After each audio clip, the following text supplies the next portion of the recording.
Why don't we start in Indiana, where the Pacers host the New Orleans Pelicans. Indiana, a 1-point favorite at Betsafe, 217.5 the total here.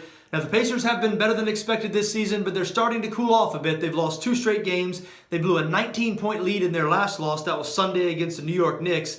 And this is going to be a really tough matchup for them. Now, the Pelicans, a tricky matchup for a lot of teams because you just don't see a lot of teams with 2 great big men like they have in DeMarcus Cousins and Anthony Davis. But it's going to be especially tough for the Pacers because the Pacers, not much size. They really only have 2 big men in their regular rotation, those being Miles Turner and Domantas Sabonis, and those guys hardly ever share the floor together.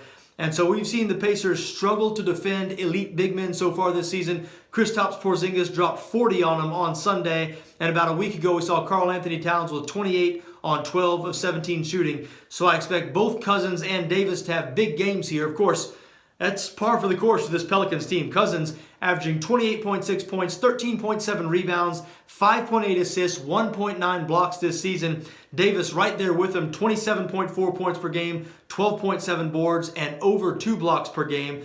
But really, it's only been recently that the Pelicans have started to come together and play good basketball. They've won 2 straight games now. A lot has to do with them giving Jameer Nelson heavy minutes at the point guard position. Now, Nelson's still coming off the bench, but he played 35 minutes in the team's last game, a win over the Chicago Bulls.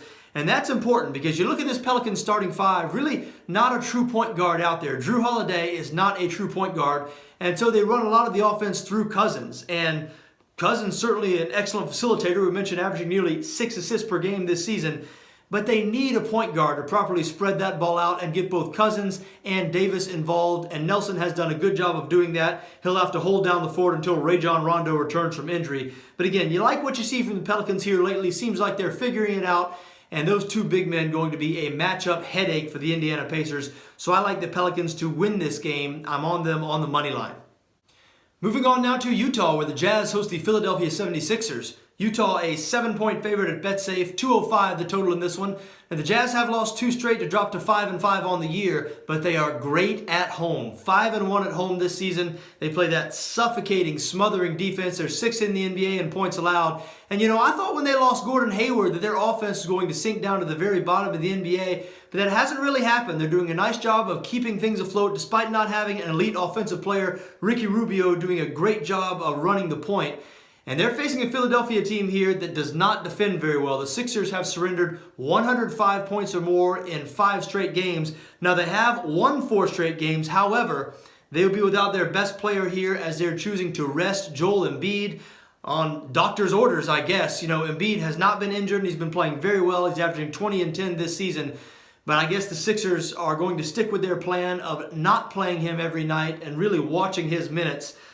Look, if I was a Sixers fan, I would certainly question that decision. I mean, this is a team that hasn't made the playoffs in several years. You would think that they would be trying to scrap for wins on a nightly basis, and resting your best player on the road against a team like Utah does not give you much of a chance.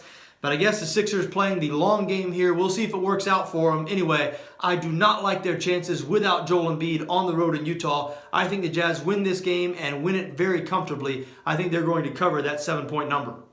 Final game I'd like to talk about on this Tuesday. What about the Oklahoma City Thunder traveling to Sacramento to face the Kings? Thunder, an 11-point road favorite at Betsafe, 205.5 the total in this one. Now the Thunder at 4-5, but what a frustrating 4-5. You can see a great team there just waiting to bust out. Their last 2 losses, both close. They lost to Boston and Portland, 2 solid teams. Now they're going to have to start winning these games.